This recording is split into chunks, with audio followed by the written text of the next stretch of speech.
We're live. Okay, we're live. We are live. All right. So for our first test recording for It's a Classic, my name is Tyler, and this is my lovely mother. And we are going to be recording some stuff on movies.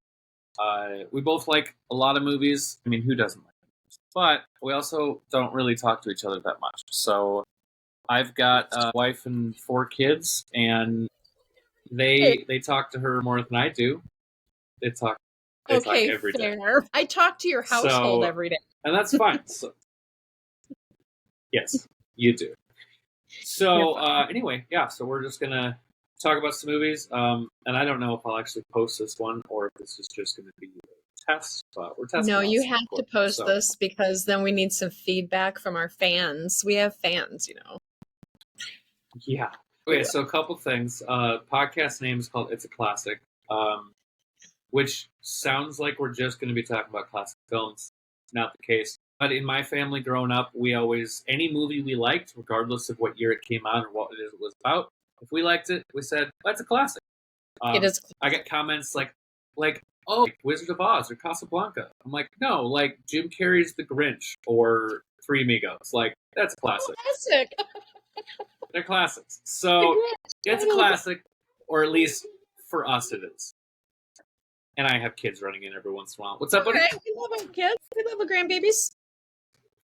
So, all right. So for this first one, and for any subsequent ones, ignore audio and visual quality. We're just testing some stuff out. For this first one, we're going to talk about one of my favorite movies. I believe it's one of your favorite movies too. It is a classic. It is a classic. It is The Last Samurai with Tom Cruise.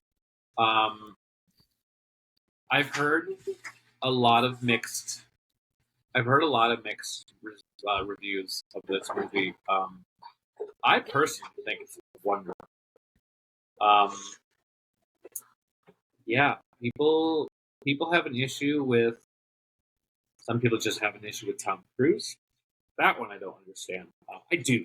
I get it. I don't either. Things, I'll tell you what. Like, okay, he is a little out there. He's a little eccentric, but you know what? I think that when you have the lifestyle that he has, you are afforded that. Plus, you have to think about, like, he's an amazing performer. Not just an actor, but a performer. Like, the fact that he does his own stunts and the fact that he dives in so deep to his role is a credit. There's a lot of actors that don't do that. And so to be a little eccentric and stuff, go ahead. Right. Yeah. So, I mean, it's one of those things that, I mean, this movie came out in,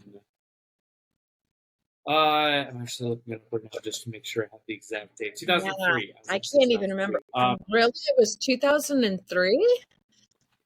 Wow. Yeah. I'm old. It's a long time ago. But, yeah, it came out in 2003. Shameless plug. Right? Shameless plug. Yeah, so it's been around for 21 years, which is really crazy. The movie totally holds up because it's not like a CGI movie that, you know, really dates the film. No. And it's just, it's all practical. And so what we wanted to do was we wanted to just go through one of the scenes. We're not going to go through the entire movie right now, just because most of this is for testing audio and visual and all that. But we will go through the entire movie. It might even be the second movie we do. The first one we do is going to be John Wick. Yes! That's a fantastic I was going to say, don't switch it on me. No. So this one, we're just gonna go through one scene in The Last Samurai. One scene. Yes. Yeah. So this scene is kind kind of in the first half of the movie, and it Mhm. is when Aldrin, Tom Cruise's character, he is more observing the kids, practicing kendo, which is they're using fake wooden samurai swords and they practice fighting. And I have to say, the kids are impressive. I mean, they're very impressive just with their mannerisms and how they have control over their swords, control over themselves, and that alone is impressive. But then Yeah. In Tom my Cruise's research character, in my research on this, I found that it's in the traditional samurai culture that children started using a real blade at 6 years old. So they yeah, used the wooden swords up until 6 because by that time their skill level has increased to where they're proficient enough to and safe enough to use a sword at that early of an age. It's incredible. yeah. And that's impressive because, as you probably hear in the background, I have 5-year-old kids, and I can't imagine them Your kids have a real sword, giving a really sharp one too. katanas in the sharpest in the world. I mean, I can't imagine that anymore. So, but yeah, so this one, I was actually looking at the script for this movie for this scene. It's a pretty short scene. It's only like 3 minutes and 20 seconds, but It is. and the script is really short. But at the beginning of it, it says exterior day, and there a little bit of a behind the scene thing is that originally this was planned a little bit earlier in the movie. He comes out of this home that he's staying at wearing these traditional robes. Up until then, he had been wearing his military uniform, his dress uniform. But in this case, he's wearing these new robes. And he's walking around the village, and some of the kids are laughing at him, like, "Oh, this foreigner is wearing our robes." And so that's where this scene was originally supposed to fit, and it was supposed to be that, so to show that he was kind of self-conscious about it, and then go into this scene. And the day that they were filming this, and you can see in the beginning of the scene, it's kind of cloudy and hazy out in the background, but it's relatively bright. And pretty quick, it gets really dark, and it starts to rain. And Which the I producer, personally feel is they perfect. Yeah. yeah. So well, the producer, the director, they wanted to stop filming and just reschedule the shoot. And Tom Cruise insisted, no, we should film this, and I think it's really going to add to character. And in my opinion, a lot of other people's opinion, it ended up being one of the best scenes in the movie. It is one of Because the top 3 fight scenes of this movie that has been critiqued by, I have the notes, critiqued by master Bushido artists. And I'll talk about that more. But to Tom Cruise's, what I was saying before, I don't know why this man hasn't directed. He has such an amazing eye for a scene and how it should unfold and play out. And just with like his stunts and stuff, the fact that he goes in so many times to get like the perfect shot, it is a credit to his acting ability. Yeah, I mean it's he does have a really good eye. He knows how things are going to play out. You know what makes a good story. So this scene was supposed to be shot during the day, and so yeah, it started to rain, and they kept going. And in the script, it talks about how it has all the same lead up, but we're gonna butcher some names. Yeah, his character name is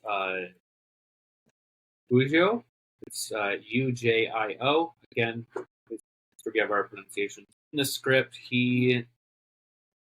it's very similar, but he goes a little bit harder on him. What I like about this is at the beginning, Tom Cruise's character, Logan, is he's standing there, and he's watching these two kids fight, and then a kid hands him a sword, and he picks it up, and he hands it back, and the kid bows at him, and motions over to this other kid to say, "No, why don't you try?" Which is kind of cute with the kids, because I don't think the adults would do that, because they know this man is a foreigner. He's not samurai. He's not trained.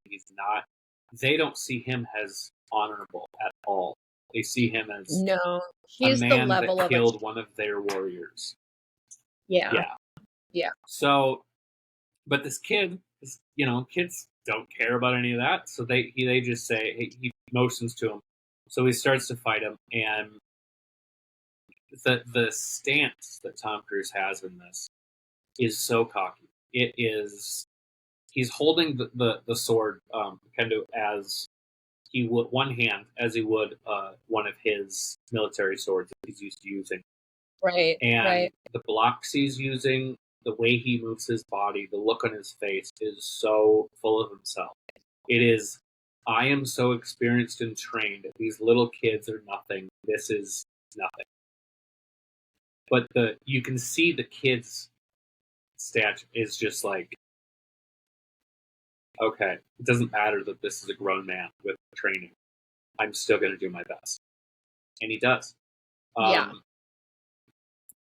But then the man that we were talking about, Juro, anyway, he sees this, and he probably sees this adult foreigner with a sword in his hand in front of a child who also has a sword in his hand. He's probably just like, this can't happen. And he comes over, and in Japanese he says, put your sword down, and yells the sword, like, drop it. But Tom Cruise doesn't know Japanese at this point. He doesn't know what he's saying, so he just stands there. And he also sees this as a challenge. And you can see that because he doesn't let go of the sword. He doesn't move. And so then the guy just starts going. Yeah, so he definitely has a very Western fighting style at this point. One hand on the sword. Yes, let me stop you because I have a few other insights I'd like to add. Okay, yes, so a few things about this style of fighting. Okay, the samurai style of fighting is called Bushido. It's the way of the samurai. And so a lot of times you'll hear about like Bushido blades or things like that, but really what the samurai use are katans. They use two different size katan. One is the large samurai sword that we all think of when we think of a samurai sword, and the other smaller katan is the one that they have stuck in their belt. And that katan is used for things like defending the family, defending the home, and suicide. It's a cultural thing. They use it to the ancient suicide, where they would use the katan to slice their own stomach open. I'm talking. That's seppuku, wild. Right? Yes. So let's see here. So there's a few things that I gleaned from another gentleman who was watching the three different styles of fights in this movie: the rain fight, the training fight, and then Tom Cruise fights four different men at the same time. Yep. And so I have insight from a Kobudo master, Sikh sensei of the 22nd degree headmaster of Kobudo. He also has 5 other titles. He's a Mushu master, Shinto master, an instructor. So this man has been doing this his entire life. in Japan, right? So I'm sure he has ancestral, lineage that he falls from. So what we're seeing in The Last Samurai, because although Sanada Hiroko is Japanese and he's an amazing fighter, he's not samurai. And neither is Tom Cruise, right? And so this style of fighting is called Tate. And Tate just basically means sword acting. There's a word for it. They just don't call it acting. It's called sword acting. It's called Tate because there's there's no outcome. There's no samurai outcome to it. Right. Yep. One of the things that this second degree master said was that the way that Sanada Hiroko holds the samurai sword is impressive, he said. And it shows that he has skill. I'm trying to find something to use to show you an example. Hold on, I'm trying to get my bat. So one of the things that they were talking about in holding the sword is they're holding it's the two-handed grip, but it's not like a grip like this. It's a very relaxed grip like that. Yeah. And so when you see him moving, it's a very relaxed grip. And so if you look at that fight scene, you can see how relaxed his grip is, right? And then he was also talking about in the fight scene, this one and a couple of others, where in the grip, like this, you would never cross your arms like this to fight, right? It's always going to be like this or like that, like the arms are never crossed like that because he said when you do that, you not only lose your balance, but you open yourself up because both of your arms, you open yourself up for attack like that. And so there was a couple of scenes where the arms were crossed and he was just pointing out like that's not, that wouldn't be normal. Okay, and then another part in the scene, the part which I also found really interesting, was in the scene, in the rain scene, where Tom Cruise is thrown to the ground. He hits his head on the ground, right?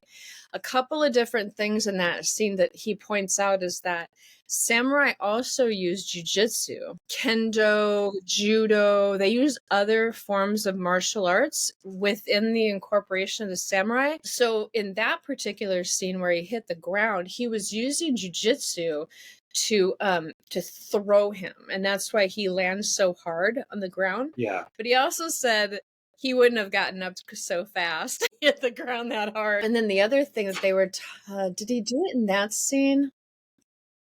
I believe he did do it in that scene too, where he was kicking, where he kicked Tom Cruise.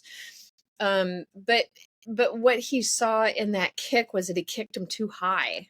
So samurai don't kick like they don't kick like in judo or taekwondo or something like that where they kick all the time. They kick is always below the belt. It's always the shin, the knees, the groin. It's to throw their opponent off balance. It's not meant to do anything more than that. It's meant to push them back out of the way. So and then one of the other things that he said in this scene, and then also in the training scene where they were out in the field training, was that the movements for a samurai are very specific. So he was saying like a samurai will use small movements in close quarters, and then the movements will get bigger and bigger and bigger because they're pushing the person back so they get back.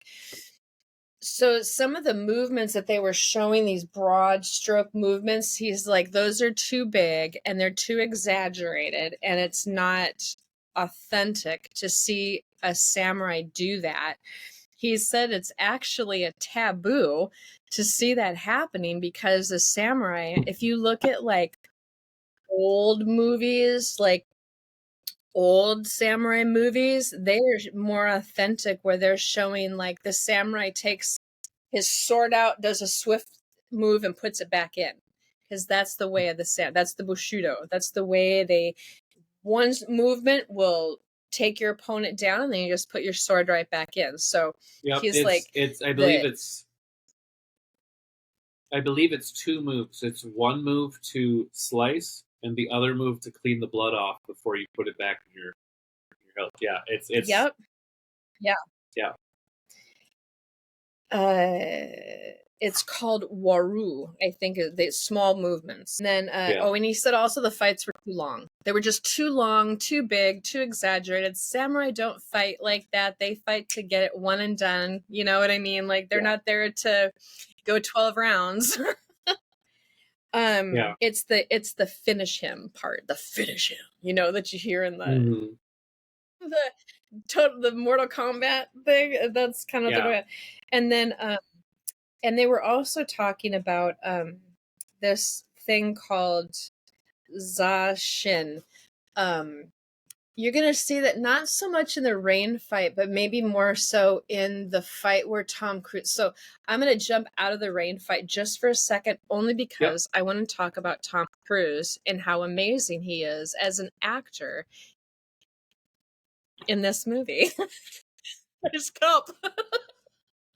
Thank you. You're welcome. Okay, so they're talking about this realized awareness. So the samurai will have like a calmness about him. And there's this part in the scene where Tom Cruise is surrounded and he's not freaking out. He's very calm. He's very self-actualized and self-aware. This is towards the end of the movie, by the way. Because he's done, I don't know how many years of training. Do you know how long this was supposed to be, that he was supposed to be in Japan?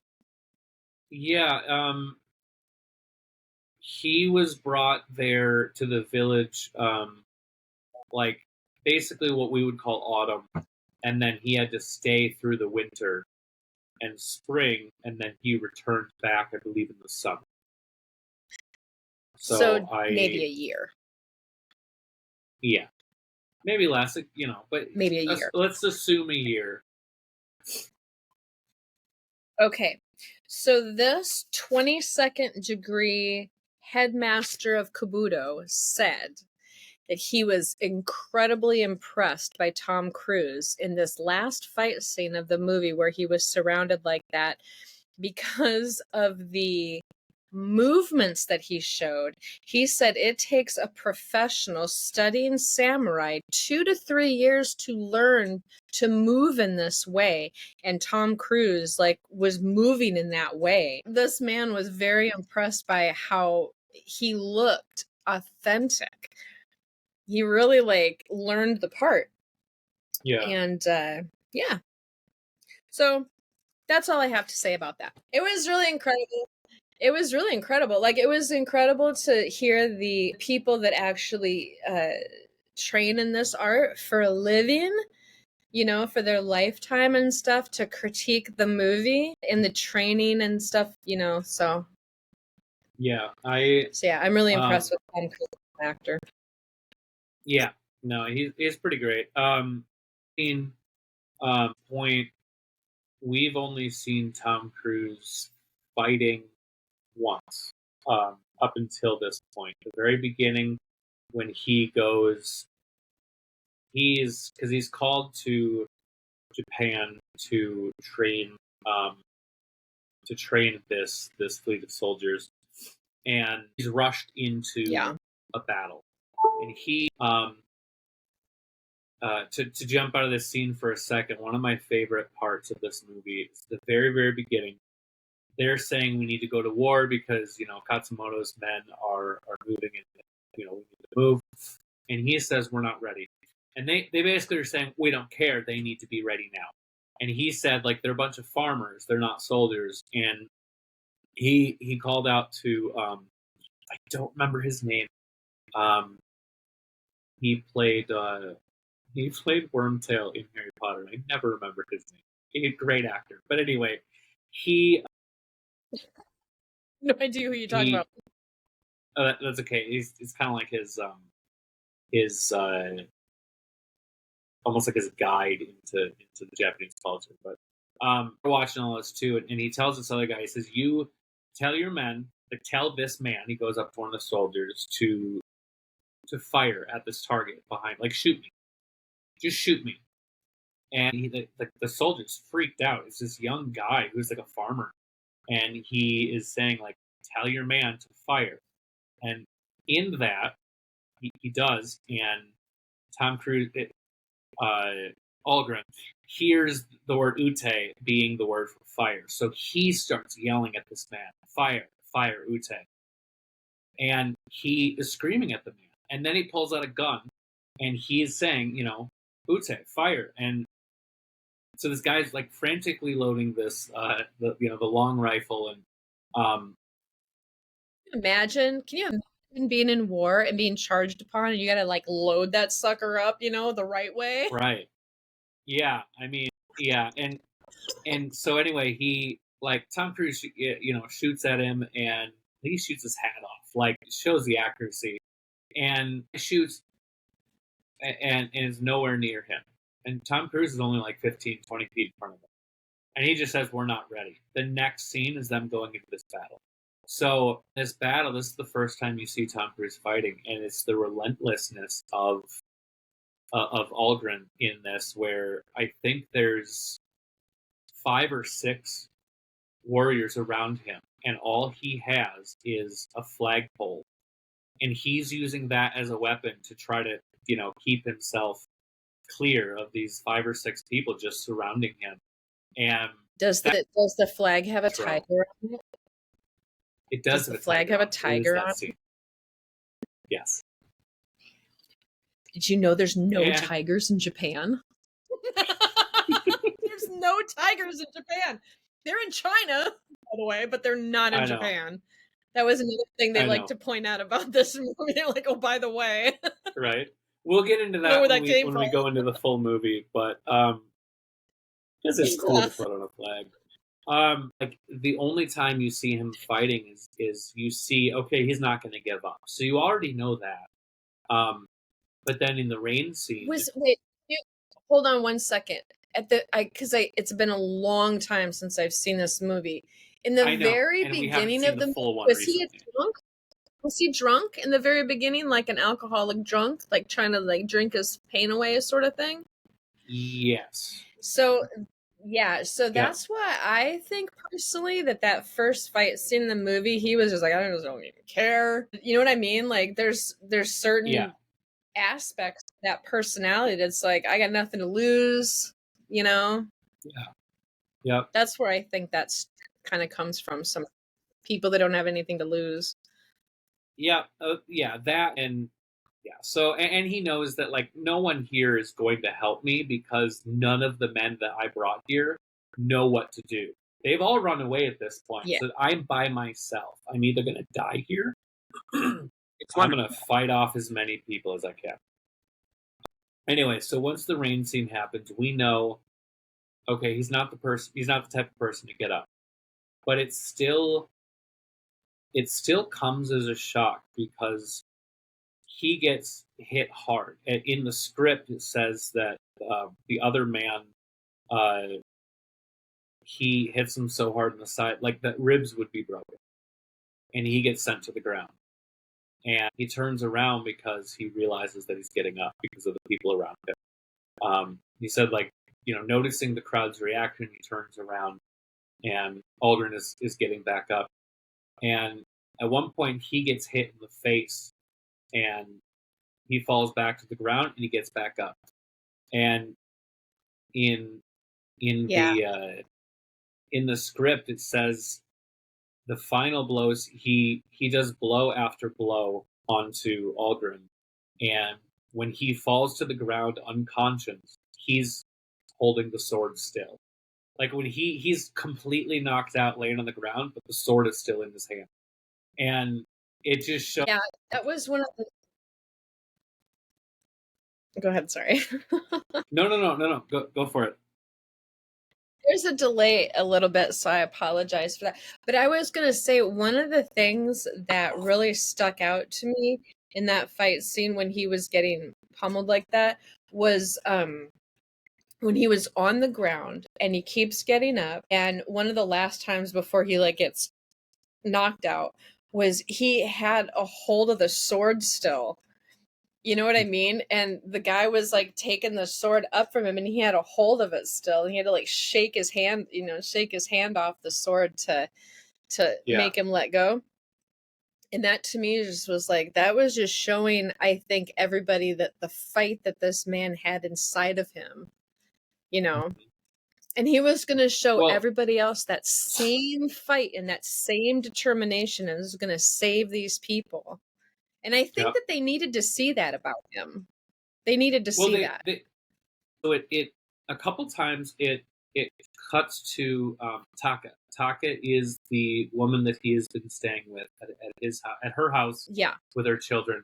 Yeah. We'll get into more about this when we do the movie, but Taka is the wife of the man that that Algren killed at the beginning of the That movie. he killed. Yeah. So he Yeah, doesn't that's know a this at the power. beginning. Yeah. That's a Yeah, and powerful crescendo to the end of the movie too. I cry. It's such a I good know. part of the movie.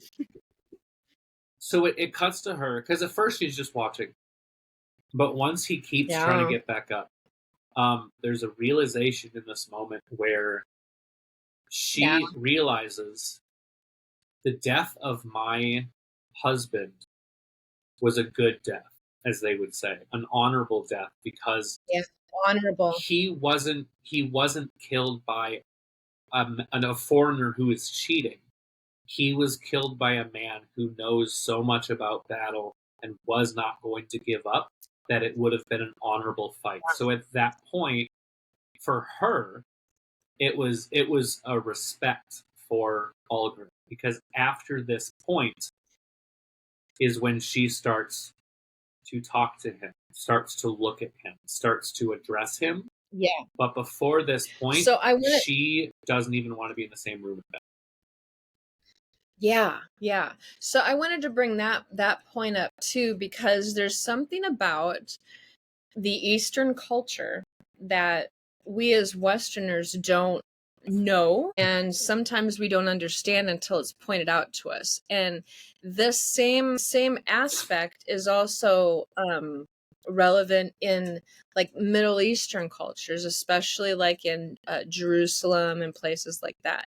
So it's this idea of justice, so in the Western culture, justice is very linear.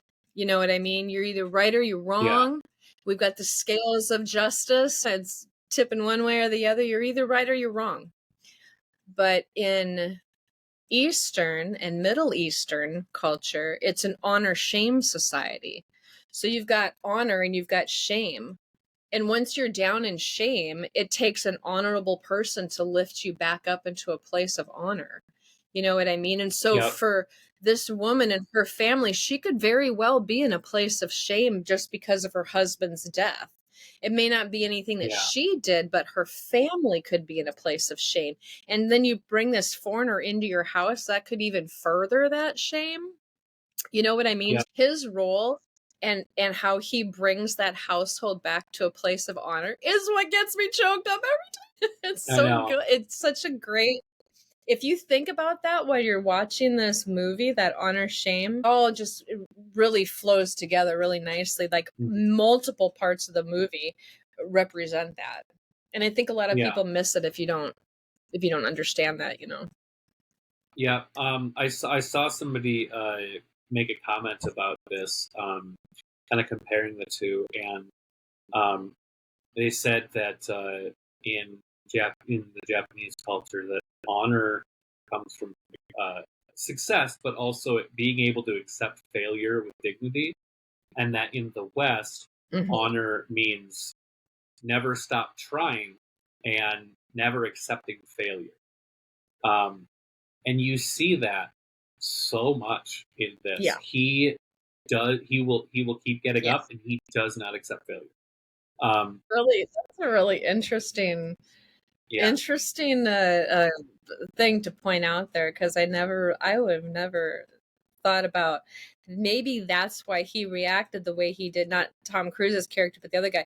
Maybe that's why he reacted the way he did, because he wasn't accepting his failure, Like, heck, yeah, stay down, man. yeah. Yeah, So see I that. have a book. I've always been interested in the samurai culture. I have the characters of Bushido on my windshield in my car. I have a book that I enjoy. It's called The Way of the Christian Samurai, which is very Oh, interesting. But in that book, yeah, they it also would be. reference a book called it's Hakuri yeah, Hakuri, which means the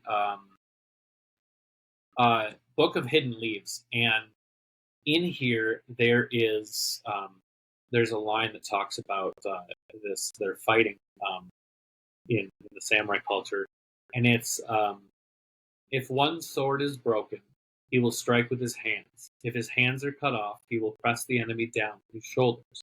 If his shoulders are cut away, he will bite through 10 or 15 enemy necks with his teeth. This is courage.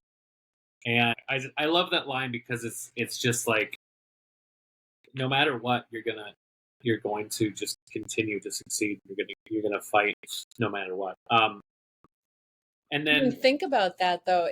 Think about that in like real time. Like, if, let's just say, for an example, that your family was being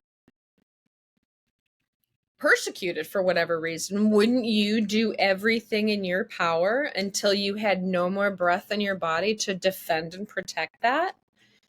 yeah, You know what I mean? It's the exactly. same principle. It's the Yeah. Um, and then the other thing, so I'm gonna check my notes here. Um, yeah. So the other thing I like about this movie is the sound. Uh, One, like, it's they kept in the thunder in the background and the wind, and that adds to it for sure. Um, and then yes. also the score comes in from Hans Zimmer, and it is. I don't know if they were planning on using that score for this scene when they initially were planning it, just because where they were originally going to put it in the movie wouldn't have really made sense for that, because it was daytime, it was happy, whatever. But the fact that this movie, it's super dark visually because of the rain, but it, and with all the emotion that's Yeah. coming out of it, the music really just it's almost like a gut punch of emotion. Just like, all right, I like this guy now. He's, and he, this is the Yeah. turn of his character. So, um, The other, the other unique and interesting, sorry. See, there's that no, go time for it. lapse. I know. It always sounds like I'm talking over you. But there's another interesting aspect of Japanese culture, is they're very much in touch with the elements. There's if you remember Crouching Tiger, Hidden Dragon, do you remember that movie? It's been a long Mm-hmm. time, but yeah. So that movie represented the elements with color. So there was a scene where it was all blue, and there was a scene where it was all green and all red. So they're very much like into that elemental thing. So it doesn't surprise me that they kept the rain and the thunder and all of those elements in there. You know what I mean? Because Yeah, it really ties into the culture of the people of Japan, which yeah, I think that's really amazing that they are um perceptive to that. yeah, yeah. So, that's all I had for the notes on this scene. It's only like a 3 minute, 20-second scene or something, so it's not that long. We'll definitely, So we'll, yeah, when we do The Last Samurai, the full movie, we'll definitely get into it. So, but yeah, so yeah. I'm gonna wrap it up here because I gotta go help my kids. So yeah, so we'll keep we'll keep making some of these, and we've already got a good list of ones to do. Some of them will just be one episode per. There's going to be some where it's going to be multiple episodes, just because we love the movie so much and there's so much to talk about. So anyway, thank you guys. Again, this is it's a classic. I'll toss it is. But yeah, thanks for watching, guys.